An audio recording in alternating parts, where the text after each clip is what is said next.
Subject ಅಲ್ಲಿ ಕೂಡ ಓದೋದಕ್ಕೆ ಅವಕಾಶ ಇದೆ. ಅವರು ಇನ್ನೊಂದು 2ನೇ ಡಿಗ್ರಿನೂ ಕೂಡ ಮಾಡ್ಬೋದು, 2ನೇ PGನೂ ಮಾಡ್ಬೋದು.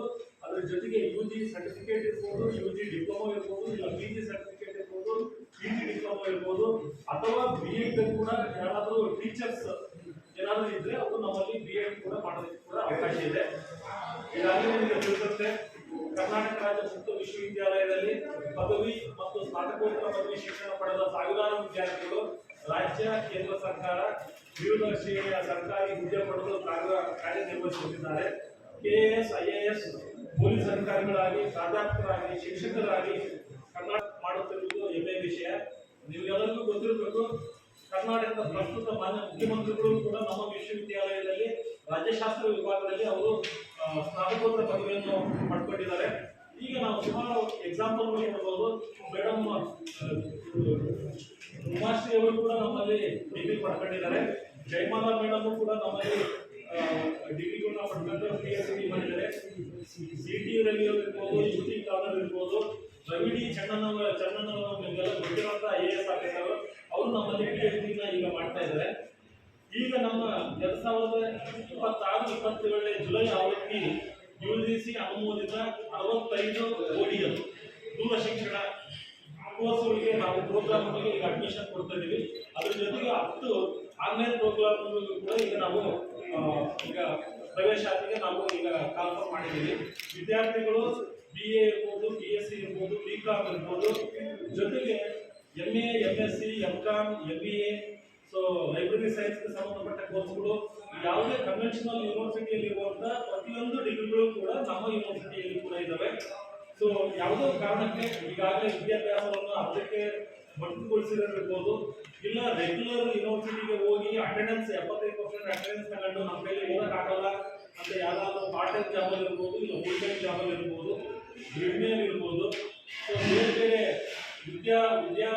ವಿದ್ಯೆಯಿಂದ ವಂಚಿತರಾಗಿರ್ತಾರೆ ಅಂತಲೂ ಕೂಡ ನಮ್ಮ ವಿಶ್ವವಿದ್ಯಾಲಯದಲ್ಲಿ ಈಗ ಪ್ರವೇಶಾತಿ ಪಡೆಯೋದಕ್ಕೆ ಅವಕಾಶ ಇದೆ. ಸೊ ನಮ್ಮದು ಒಟ್ಟು 38 ಪ್ರಾದೇಶಿಕ ಕೇಂದ್ರಗಳಿದ್ದಾವೆ, ಜೊತೆಗೆ 118 ಕಲಿಕಾ ಕೇಂದ್ರಗಳಿದ್ದಾವೆ. ಸೊ ಎಲ್ಲ ಅಡ್ಮಿಷನ್ಗಳು ಕೂಡ ನಮ್ಮ ಪ್ರಾದೇಶಿಕ ಕೇಂದ್ರಗಳು, ಪ್ರತಿ ಜಿಲ್ಲೆಯಲ್ಲೂ ಕೂಡ ನಮ್ಮ ಪ್ರಾದೇಶಿಕ ಕೇಂದ್ರಗಳಿದ್ದಾವೆ. ಜೊತೆಗೆ ಪ್ರತಿ ತಾಲೂಕುಗಳಲ್ಲೂ ಕೂಡ ನಮ್ಮ ಕಲಿಕಾರ್ಥಿ ಸಹಾಯ ಕೇಂದ್ರಗಳು ಅಂತ ಹೇಳ್ಬಿಟ್ಟು ಸ್ಥಾಪಿಸಿದ್ವಿ. ವಿದ್ಯಾರ್ಥಿಗಳು ಅವ್ರ ಮನೆಯಲ್ಲೇ ಕೂತ್ಕೊಂಡ್ಬಿಟ್ಟೆ ಅಡ್ಮಿಷನ್ಸ್ ಆಗ್ಬೋದು. ಅವರು ಮೈಸೂರಿಗೆ ಬರಬೇಕು, ಇಲ್ಲ ಬೆಂಗಳೂರಿಗೆ ಬರಬೇಕು ಅಂತ ಏನಿಲ್ಲ.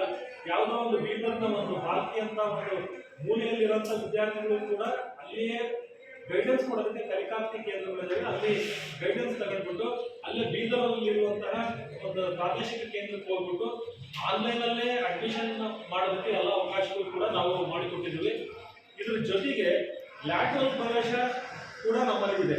ಯಾವುದೋ ಒಂದು ಕಾರಣಕ್ಕೆ ಒಬ್ಬ ವಿದ್ಯಾರ್ಥಿ ಫಸ್ಟ್ ಇಯರ್ ಮಾತ್ರ BA-ನೋ MSc-ನೋ ಏನೋ ಮಾಡಿ ಯಾವುದೋ ಒಂದು ಕಾರಣಕ್ಕೆ ಅವನು 2ನೇ ವರ್ಷದ BA-ನೋ ಇಲ್ಲ 2ನೇ ವರ್ಷದ MSc ಹೋಗೋದಕ್ಕೆ ಆಗಲಿಲ್ಲ ಅಂತ ಪರಿಸ್ಥಿತಿಯಲ್ಲಿ ಅವರು ಡೈರೆಕ್ಟಾಗಿ ಬಂದು ನಮ್ಮಲ್ಲಿ ಕೂಡ 2ನೇ ವರ್ಷಕ್ಕೆ ಅಡ್ಮಿಷನ್ ಕೊಡೋದಕ್ಕೆ ನಾವು ಅವಕಾಶವನ್ನು ಮಾಡಿಕೊಟ್ಟಿದ್ದೀವಿ. ಇದು ಅರ್ಹತಾ ಮಾನದಂಡಗಳು ಇರ್ತವೆ ವಿದ್ಯಾರ್ಥಿಗಳಿಗೆ. ಅವರು ಅರ್ಹತಾ ಮಾನದಂಡಗಳನ್ನ ಪೂರೈಸಿದ್ರೆ ನಮ್ಮಲ್ಲಿ ಲ್ಯಾಟರಲ್ ಎಂಟ್ರಿ ಕೂಡ ನಾವು ಮಾಡ್ತಾ ಇದ್ದೀವಿ. ಈಗ ಸ್ಕಿಲ್ ಬೇಸ್ಡ್ ಪ್ರೋಗ್ರಾಮ್ಗಳು ಈಗಾಗಲೇ ನಾವು NCVT ಜೊತೆಗೆ ನಾವು ಆಗಲೇ MOU ಮಾಡ್ಕೊಂಡಿದ್ದೀವಿ. ಅದ್ರ ಜೊತೆಗೆ ಕಾಯಕ ವಿದ್ಯೆ ಈಗಾಗಲೇ ನೀವೆಲ್ಲ ಗೊತ್ತಿದೆ, ಬಸವಣ್ಣವ್ರು ಹೇಳಿದ್ದಾರೆ ಕಾಯಕವೇ ಕೈಲಾಸ ಅಂತ ಹೇಳ್ತಾರೆ. ಈಗ ಬೇರೆ ಬೇರೆ ಕೆಲಸ ಮಾಡ್ತಿರುವಂಥ ನಮ್ಮ ಸಮಾಜದಲ್ಲಿ ಬಡಗಿರಿ ಇರ್ಬೋದು, ಉಪ್ಪಾರ ಇರ್ಬೋದು, ಸವಿತಾ ಸಮಾಜದವ್ರು ಇರ್ಬೋದು, ಪ್ಲಂಬರ್ ಇರ್ಬೋದು, ಎಲೆಕ್ಟ್ರಿಷಿಯನ್ ಇರ್ಬೋದು, ಇವರೆಲ್ಲ ಬೈ ಪ್ರಾಕ್ಟೀಸ್ ಅವರೆಲ್ಲದನ್ನು ವಿದ್ಯೆನ ಕಲಿತಿರ್ತಾರೆ. ಬಟ್ ಅವರಿಗೆ ಯಾರೂ ಕೂಡ ಸರ್ಟಿಫಿಕೇಟ್ನ ಯಾರೂ ಕೊಡಲ್ಲ ಅಲ್ವಾ. ನಮ್ಮ ಮನೆಗೆ ಬಂದಿರೋಂಥ ಎಲೆಕ್ಟ್ರಿಷಿಯನ್ ನೀವು ಏನು ಡಿಗ್ರಿ ಮಾಡಿದೀಯಾ, ಏನು ಸರ್ಟಿಫಿಕೇಟ್ ಇದೆ, ನೀವು ಸ್ವಿಚ್ಗಳು ಚೇಂಜ್ ಮಾಡ್ಬೋದಾ, ವೈರ್ ಚೇಂಜ್ ಮಾಡ್ಬೋದಾ ಅಂತ ನಾವು ಯಾರೂ ಕೇಳಲ್ಲ. ಅವರು ಎಷ್ಟು ಸಾಧ್ಯ ಅಷ್ಟು ಓದಿರ್ತಾರೆ, SSLC-ನೋ PUC-ನೋ ಮಾಡಿರ್ತಾರೆ. ಬೈ ಪ್ರಾಕ್ಟೀಸ್ ಅವರು ಸೊ ಬೇರೆ ಬೇರೆ ಕಲಿಕಾ ವಿದ್ಯೆಗಳನ್ನ ಕಲ್ತಿರ್ತಾರೆ. ಅಂಥದ್ದು ಕೂಡ ನಾವು ಸರ್ಟಿಫಿಕೇಟ್ ಕೋರ್ಸ್ಗಳು ನಾವು ಯಾಕೆ ಮಾಡಬಾರ್ದು ಅಂತ ಹೇಳ್ಬಿಟ್ಟು ತುಂಬ ಚಿಂತನೆ ಮಾಡ್ತಾ ಇದ್ವಿ ನಾವು.